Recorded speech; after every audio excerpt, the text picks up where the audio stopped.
Two numbers p and q are each greater than 0 and the square of p is equal to the cube root of q. For what value of x is p to the power of 1 negative x equal to the square root of q? Okay, let's consider the first information we have over here. That is the square of p. That is p square is equal to cube root of q. Let me write over here.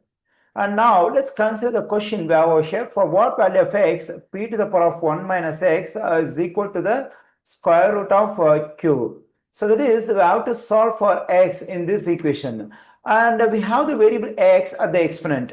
Whenever I want to solve for a variable that is at the exponent, I have to get the same base on both sides of the equation. The base on the left side over here is p. Here on the right side, we have the base q. So our aim is to get the same base on both sides so that I'll be able to solve for the variable x that is at exponent.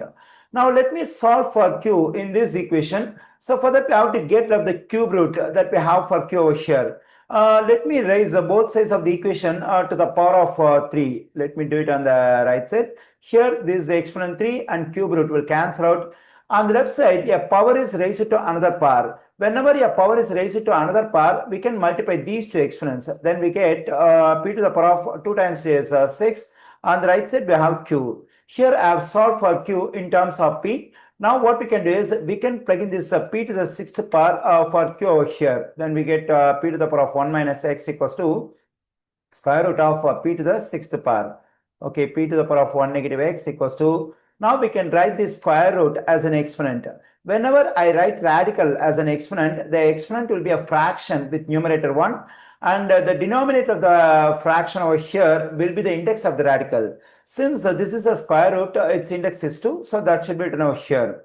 Okay, p to the power of 1 negative x equals to, a power is raised to another power. Now what we can do is we can multiply these two exponents. Then we have p to the power of 6 times 1 over 2. Okay, here 2 goes into 2 1 times and 2 goes into 6 3 times. We have p to the power of 1 negative x equals to p to the power of 3. Now, two powers are equal with the same base p. Whenever two powers are equal with the same base, we can equate the exponents. Then we have 1 negative x equals to 3. Let me subtract 1 from both sides of the equation. 1 negative 1 will cancel out. I am getting negative x equals to, when I combine these two numbers, I am getting 2. Okay, here we have negative x on the left side.